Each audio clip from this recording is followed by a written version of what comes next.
Why do I, as a Jew who doesn't believe, why do even I feel something stir in me when I stand here and allow the presence of this place to touch me?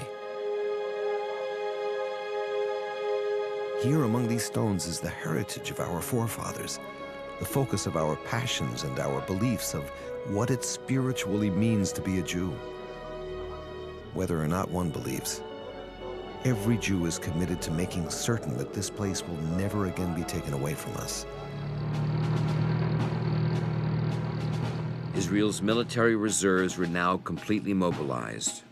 With war on the horizon, civilians converted basements into makeshift air raid shelters. Thousands of sandbags were filled. Hotels were cleared of their guests to become first aid stations. Golda Meir packed a small overnight bag that she would need in the shelter. She wrote in her diary, "We are 2.5 million Jews, and every one of us feel personally responsible for the survival of the state. And we all know that the enemy we face is committed to our annihilation." That night, the cabinet began to discuss a move of major political significance forced by Jordan's decision to attack Israel, the taking of the Old City and East Jerusalem. Dayan and Chief of Staff Rabin issued the attack orders to General Uzi Narkis.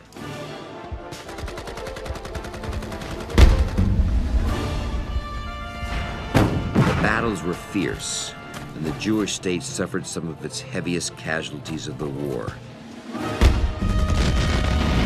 But in less than 24 hours, Israel captured Ammunition Hill and Mount Scopus, and swept all the way through to Hebron.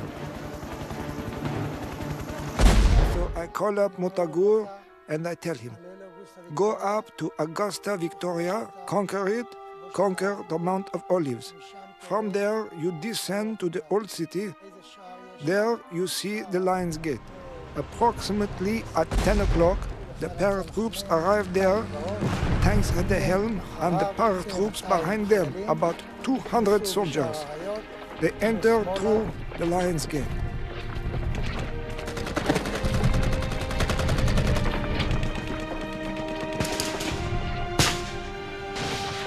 From the Temple Mount, the paratroopers sprinted to the western wall to clear it of snipers.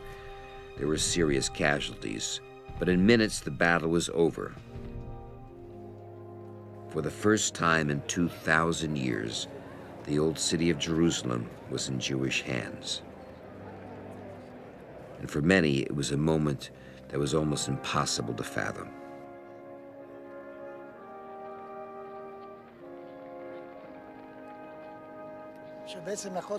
We arrived at the Kotel, and I thought to myself, what am I doing here?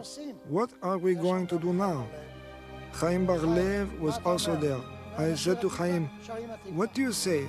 Maybe we'll sing the Atikva, the anthem?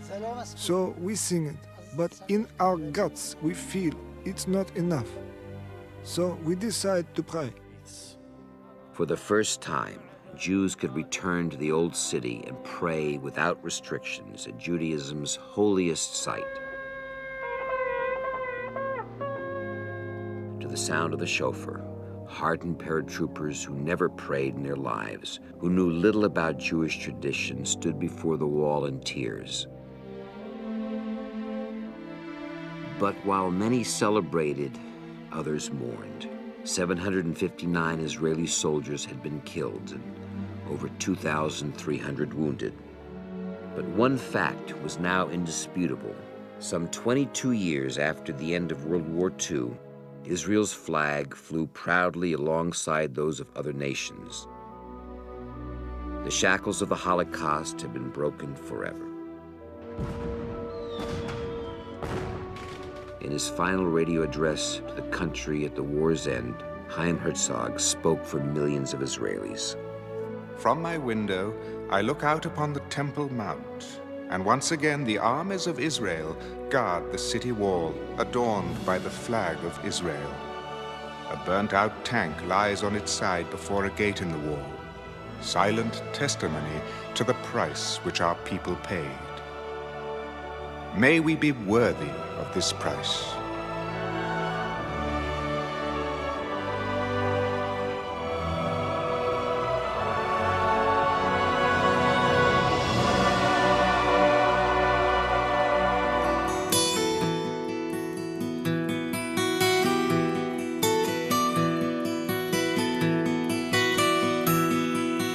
Im eshkachech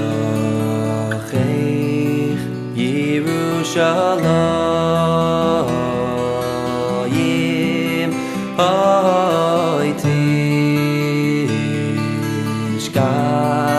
yemini that we did not bend as a result of all the terror and all the casualties and everything that they did to us. We remain strong.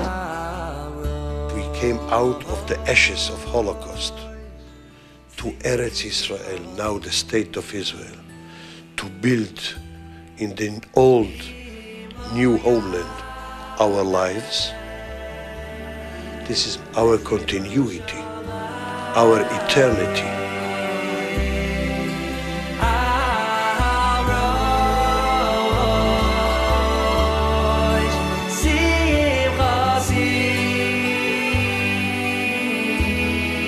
Im eshkachech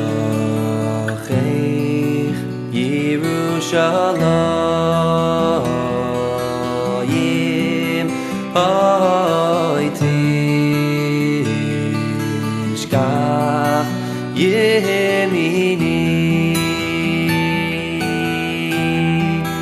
tidbak l'sham